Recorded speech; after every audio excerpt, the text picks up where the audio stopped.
Valorize sua história com os produtos da Von Regio.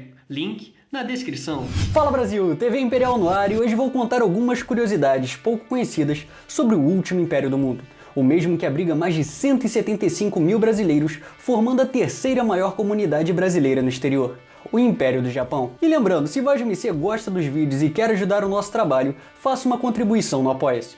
Doando a partir de R$1, você já vai estar fazendo uma grande diferença, beleza? Então agora já deixa seu like, inscreva-se, não se esqueça de compartilhar os vídeos e vamos logo ao que interessa.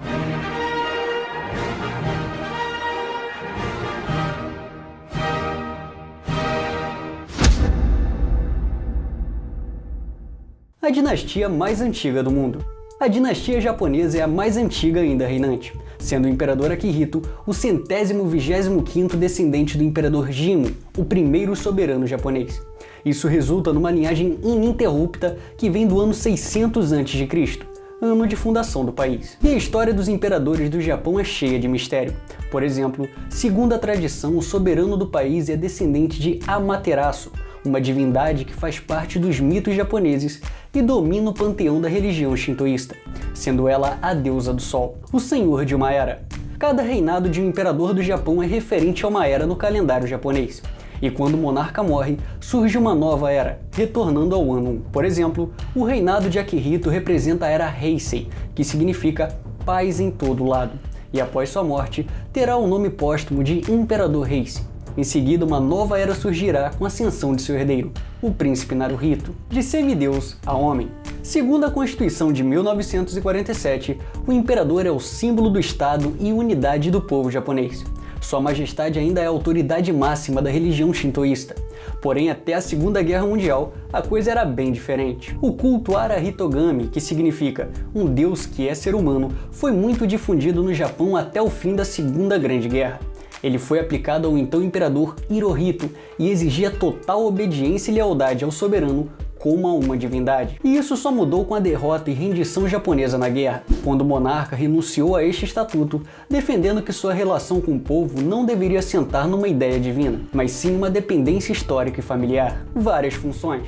A função do imperador do Japão até o século XX nunca foi bem definida, estando sempre entre um clérigo de alto nível com grandes poderes simbólicos e um autêntico governante imperial. Pelo lado religioso, houve um culto Ara-hitogami que o considerava sumo sacerdote, mediador entre os homens e a divindade, devido à familiaridade com os deuses. Já a nível militar, ao contrário do que ocorria no Ocidente, os monarcas da Terra do Sol Nascente não atuaram como comandantes em operações militares, por elas serem consideradas incompatíveis com seu papel. E na política, sua principal função durante a maior parte dos últimos 1000 anos foi autorizar ou dar legitimidade aos que exerciam o poder de governar, a família imperial.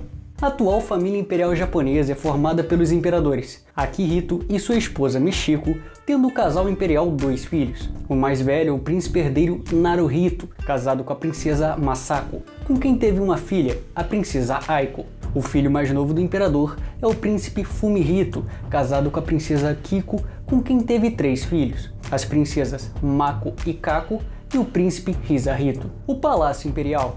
Akihito e sua família vivem no Palácio Imperial de Tóquio, considerado uma das propriedades mais caras do mundo. Seu complexo foi construído pela corporação Takenaka, a mais antiga empresa de construções do Japão, fundada em 1610. Hoje, a maior parte do palácio não permite entrada do público, e a área livre só abre seus portões para visitação apenas 2 vezes ao ano, no aniversário do imperador e no ano novo. Entretanto, o acesso aos jardins orientais são livres para os visitantes. O trono de Crisântemo. Usado pelo imperador apenas para sua coroação, o trono de Crisântemo está localizado no Palácio Imperial de Kyoto. Existem outros que são utilizados mais frequentemente, como o usado na fala do trono, porém recebem outros nomes. Uma curiosidade é que Crisântemo é uma flor de origem chinesa que foi levada ao Japão por monges budistas. E lá, por sua semelhança com o sol nascente, acabou por se tornar o símbolo do país, como se vê no selo imperial do crisântemo. Ainda existe uma lenda oriental que diz: se você beber uma taça de vinho com uma única pétala dessa flor ao fundo, terá uma longa e saudável vida, quase sem mulheres no poder. Embora várias mulheres tivessem legitimidade para chegar ao trono ao longo da história, apenas 8 ostentaram, de fato, a coroa japonesa. Essa situação ficou ainda mais complicada a partir do século XIX, com a lei que proíbe a entronização de princesas. Assim, a coroa passa sempre para o filho mais velho do monarca, que hoje é o príncipe Naruhito. E como Sua Alteza só tem uma filha e o parlamento não deve mudar a lei de sucessão, seu herdeiro será seu sobrinho, o príncipe Hisahito, o último imperador. Em um mundo cheio de reis, Akihito é o único homem que ostenta o título de imperador. Isso é resultado do caos dos últimos 200 anos, onde a história viu a queda de vários impérios tradicionais, como o persa em 1979, o alemão em 1918, o russo em 1917, o chinês em 1912, o brasileiro em 1889 e o francês em 1870. Uma curiosidade é que no Japão, o monarca nunca é referido pelo nome, mas sim pelo título Tennoheika, que é Sua Majestade o Imperador. Na escrita, o soberano ainda é formalmente referido como Kinjo Tenno, que significa o reinante imperador. Teve ligação com o Império Brasileiro. E por fim, separei duas relações entre o Império do Brasil e o Império do Japão. Em 1889, o príncipe Dom Augusto, neto de Dom Pedro II, estava em um navio brasileiro que realizava circunnavegação no planeta. Em uma parada no Japão, conheceu Osaburo Otaki, e em seguida o convidou a acompanhá-lo em sua viagem de volta ao Brasil. Esse seria o mesmo Osaburo Otaki que lançaria em 1918 o primeiro dicionário moderno, português-japonês, japonês-português, uma obra que foi muito utilizada pelos imigrantes que chegaram aqui no início do século XX.